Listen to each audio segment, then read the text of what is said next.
Hay un momento en la vida de todo hombre mayor en que deja de preguntarse si lo quieren y empieza a observar para descubrirlo.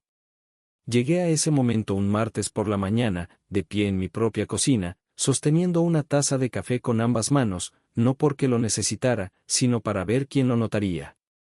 Me llamo Walter, tengo 71 años, construí un negocio de suministros de fontanería desde cero con solo una camioneta y una guía telefónica, cría 2 hijos casi solo después de que mi esposa Margaret muriera de un derrame cerebral cuando tenía apenas 52 años, y nunca en mi vida le pedí a nadie que cargara mi peso. Era el tipo de hombre que se manejaba solo al hospital después de romperse 2 costillas en una obra y le decía a la enfermera de recepción que estaba allí para un chequeo de rutina. Así era yo simplemente. La fortaleza no era algo que yo actuaba, era algo que respiraba. Pero ese martes por la mañana, de pie en la cocina de la casa que construí con mis propios ahorros, observando cómo la luz del otoño caía sobre los azulejos del suelo que Margaret había elegido 30 años atrás, algo cambió dentro de mí en silencio, como una puerta que se asienta en sus bisagras después de años de uso. Llevaba meses observando a mi familia, observando cómo mi hijo Gary se apresuraba en las cenas del domingo, siempre mirando su teléfono, siempre con un pie fuera de la puerta antes de que el café terminara de servirse, observando cómo mi nuera Brenda ponía la mesa sin ni una sola vez mirar hacia mí para preguntar si necesitaba ayuda para sentarme, observando cómo mis nietos, los gemelos de 16 años con Nor y Lily, apenas levantaban los ojos de sus pantallas cuando yo entraba en la habitación. Y pensé para mí mismo, de pie allí con esa taza entre ambas manos temblando levemente a propósito, ¿qué pasaría si creyeran que estaba fallando? ¿Qué pasaría si el hombre que siempre habían dado por sentado como el pilar de esta familia de repente pareciera necesitar ese pilar? Ese fue el comienzo. Ese fue el martes que decidí fingir. Quiero aclarar algo antes de continuar, no soy un hombre manipulador, nunca jugué con las emociones de nadie, ni en los negocios, ni en el matrimonio, ni en la paternidad. Margaret solía decir que yo era casi dolorosamente directo, que hablar conmigo era como leer un documento legal, todo exactamente como se indicaba, nada oculto en las notas al pie. Así que lo que estaba a punto de hacer no me resultaba natural, se sentía incómodo en mi pecho los primeros días, como una camisa abrochada a un botón de más. Pero tenía razones reales, y a medida que pasaban las semanas y veía lo que mi pequeño experimento revelaba, llegué a entender que a veces la única manera de ver la verdad de algo es quitarse uno mismo del centro. Empecé con cosas pequeñas, caminé un poco más despacio por la casa, no de forma dramática, solo una ligera desaceleración, una pequeña vacilación al pie de las escaleras, un momento de sujetarme a la encimera de la cocina como si me estabilizara. Dejé de cargar las bolsas del supermercado del coche en un solo viaje como siempre había hecho, en cambio hacía 2 viajes pausando entre ellos y respirando un poco más fuerte de lo necesario. Dejé que el correo se quedara en el escalón de la entrada durante un día antes de recogerlo, algo que nunca hubiera hecho antes. Gary no notó nada durante las primeras 2 semanas, vino el domingo después de que empecé, se sentó en la mesa de la cocina, comió el almuerzo que yo preparé, habló de sus cifras de ventas en la empresa de distribución de ferretería donde era gerente regional, se quejó de su trayecto al trabajo, mencionó que Brenda quería reformar el baño de invitados, y se fue antes de las 2:30 sin preguntarme ni una sola vez cómo me sentía. Me senté en esa mesa después de que se fue y lo analicé lentamente, como solía analizar un problema de negocios, mirándolo desde todos los ángulos. Había estado sentado frente a mí durante 2 horas, había mirado mi cara docenas de veces y no había notado absolutamente nada. Y pensé, bueno, ahí está, no crueldad, no malicia, solo ausencia, el tipo particular de ausencia que se cuela en las familias cuando todos asumen que el viejo está bien porque el viejo siempre ha estado bien. La tercera semana agregué algo nuevo. Empecé a dejar algunos platos en el fregadero en lugar de lavarlos inmediatamente como siempre hacía. Margaret me había entrenado bien en ese sentido, no soportaba un plato sucio en el fregadero, decía que era el equivalente doméstico de una ventana rota, que una vez que permitías que algo quedara desatendido todo lo demás seguiría. Durante 30 años después de que ella se fue mantuve ese estándar sin siquiera pensarlo. Así que cuando Brenda vino ese miércoles a traer un poco de guiso sobrante, cosa que hacía ocasionalmente y que yo apreciaba, quiero ser justo al respecto, y vio 2 tazones y una taza de café en el fregadero, sus ojos fueron directamente hacia ellos. Yo observaba desde el umbral de la sala. Dejó el guiso en la encimera, miró los platos, miró hacia la sala donde sabía que yo estaba, y luego abrió mi refrigerador y reorganizó 3 estantes sin preguntarme. No lavó los platos, reorganizó mi refrigerador. Me quedé allí con la cara completamente neutral y pensé, eso es interesante, esa es una elección muy interesante la que acabas de hacer, Brenda. Quiero ser justo con Brenda, no es mala mujer, nunca fue cruel conmigo, nunca dijo nada abiertamente irrespetuoso, nunca me hizo sentir no deseado de manera directa o obvia. Pero hay un tipo de desprecio que no se anuncia a sí mismo, se mueve silenciosamente por un hogar como una corriente de aire se mueve por una habitación, no puedes verla pero después de un tiempo sientes el frío. Brenda siempre me había tratado como un elemento de fondo en la vida de su familia, algo dado por sentado, una constante, el viejo que siempre estaba allí, siempre bien, siempre capaz, sin necesitar nunca nada de nadie. Y cuando reorganizó mi refrigerador sin lavar mis platos ni preguntar si estaba bien, lo que reveló fue esto, había venido a revisar la casa, no a revisarme a mí. Al final del primer mes extendí la actuación cuidadosamente, empecé a hacer pequeños comentarios, nada alarmante, nada dramático, solo el tipo de cosa que un hombre que envejece podría decir sin pensar, últimamente olvido dónde pongo las cosas, mi espalda me ha estado dando problemas, algunas mañanas me cuesta ponerme en marcha. La respuesta de Gary a estos comentarios era consistentemente un tipo de rechazo alegre, eres duro como el acero papá no te preocupes, que suena a apoyo hasta que te das cuenta de que lo decía mirando su teléfono. Brenda hacía un sonido de simpatía y pivotaba hacia cualquier tema del que hubiera venido a hablar originalmente. Pero entonces estaba mi vecino Clyde, 68 años, exentrenador de fútbol americano de secundaria que vivía 3 casas más abajo y había sido mi amigo durante casi 20 años. Clyde fue el primero en notar que algo era diferente, vino un sábado de octubre, unas 5 semanas después de comenzar mi experimento, a devolver un nivel que me había prestado en la primavera. Abrí la puerta sujetando el marco con una mano, parte de la actuación, y algo cambió en la cara de Clyde de inmediato, no dramáticamente, solo un ligero agudizamiento de la atención, la mirada de un hombre que ha conocido a alguien durante mucho tiempo y de repente ve algo que no coincide con lo que conoce. Entró sin ser invitado, se sentó, puso el nivel en la mesa de café y dijo, Walter, ¿qué está pasando contigo? No cómo te sientes, ¿no pareces un poco cansado? Preguntó qué estaba pasando, como si ya supiera que algo pasaba y quisiera que le dijera la cosa específica. Casi me rompí en ese momento, casi le dije toda la verdad porque esa pregunta, simple, directa, sin prisa, fue la primera que alguien me había hecho en 5 semanas, la primera vez que alguien me había mirado y me había visto a mí en lugar de la función que cumplía en su vida. Me mantuve. Le dije que mi espalda me molestaba, que no había estado durmiendo bien. Se quedó 2 horas, preguntó si había ido al médico, preguntó si necesitaba algo del supermercado, preguntó sin ninguna ceremonia si me sentía solo. Esa palabra aterrizó en algún lugar profundo, solo, no había usado esa palabra ni siquiera en mis propios pensamientos en privado, pero cuando Clyde la dijo, sentado frente a mí en el viejo sillón de Margaret con la lámpara de lectura encendida detrás de él, algo en mi pecho la reconoció como se reconoce una canción que no has escuchado en mucho tiempo. Le dije que estaba bien, me miró como si no me creyera del todo. Asintió lentamente y dijo que vendría el miércoles a visitarme. Y vino. Trajo café del lugar del centro que me gustaba, el tostado oscuro con el vaso de papel que siempre goteaba un poco por la costura. Vino ese miércoles y el siguiente y el de después, nadie se lo pidió, simplemente decidió que yo valía la pena de ser revisado y lo hizo, en silencio, sin anuncio, sin hacer una producción de ello. Eso es el tipo de cosa que no se olvida, el tipo de cosa que reescribe tu comprensión de cómo se ve realmente la lealtad. Mientras tanto en el ámbito familiar las cosas se desarrollaban en una dirección que no había anticipado del todo. Gary me llamó una tarde a mediados de octubre, una llamada entre semana que era inusual pues típicamente solo llamaba los domingos, y su voz tenía esa calma forzada que yo reconocía de cuando era adolescente y quería pedirme algo que le daba vergüenza necesitar.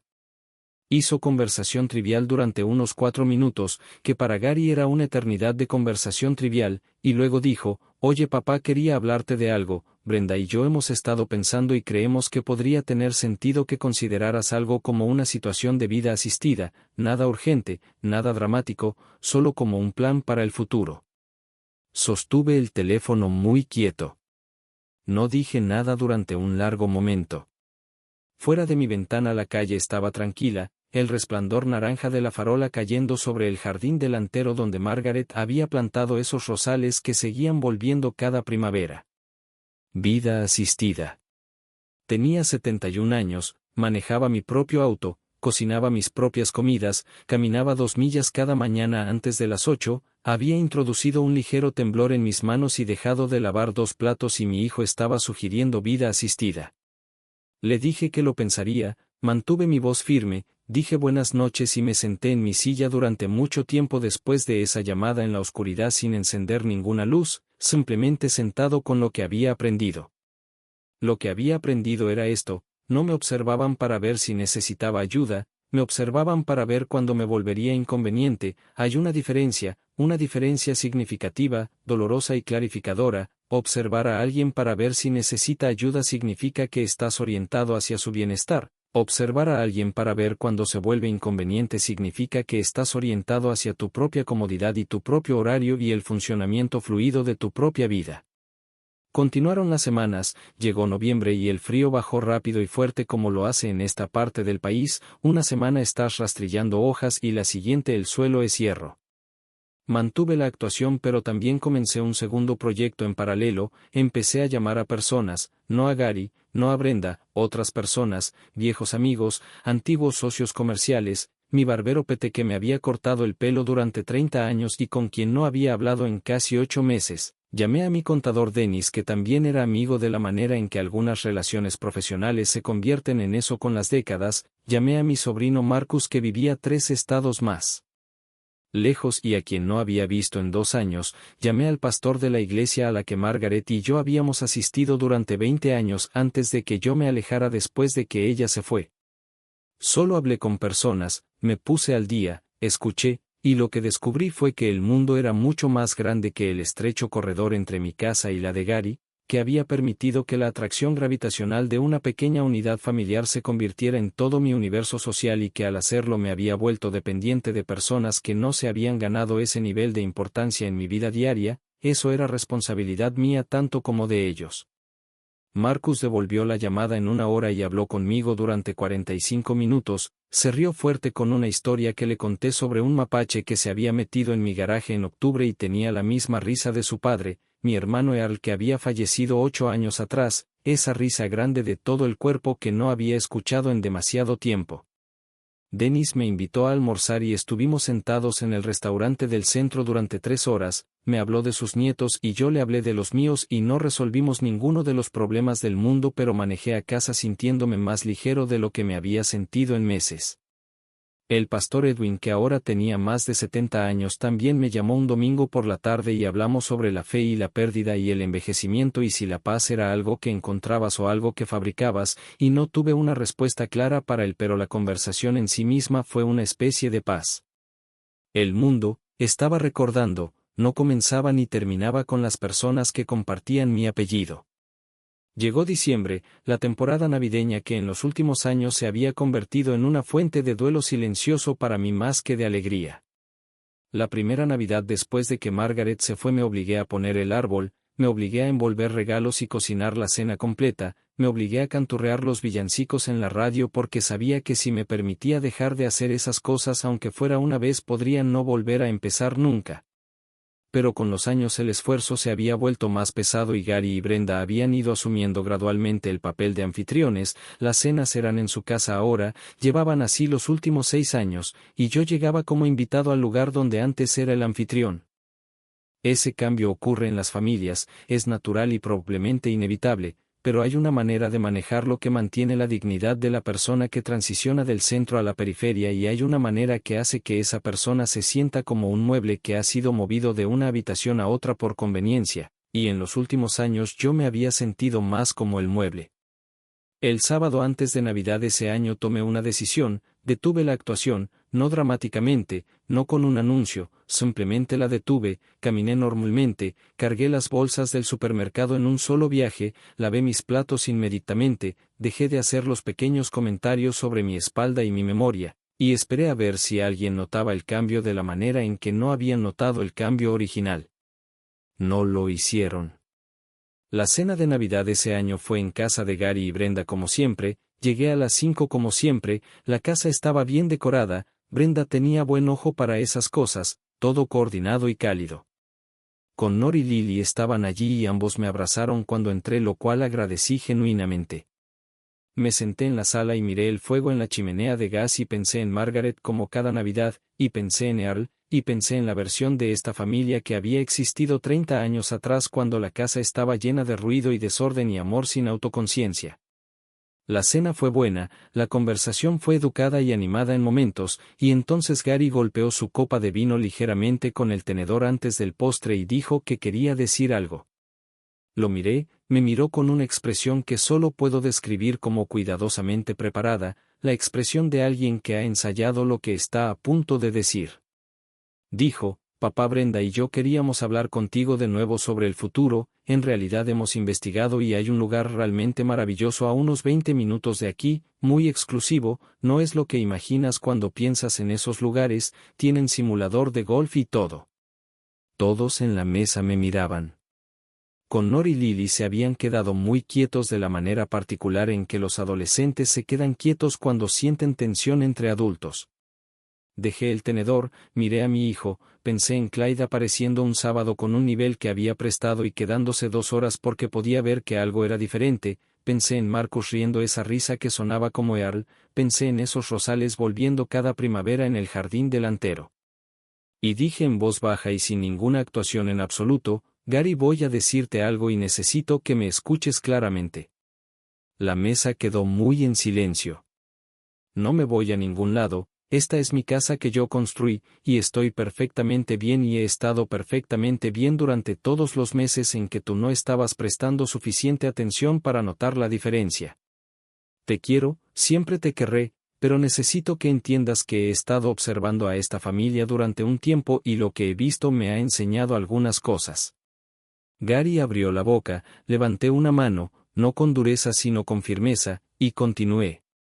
Lo que he visto es que Clyde, que vive 3 casas más abajo y no está relacionado conmigo por sangre, me ha mostrado más atención genuina en los últimos 2 meses que tú en todo el último año, no porque seas mala persona, sino porque en algún momento dejaste de verme como una persona y empezaste a verme como una situación que administrar, y eso es algo que necesitamos arreglar, tú y yo, no enviándome a algún lugar sino hablando realmente el uno con el otro, como hombres, como padre e hijo.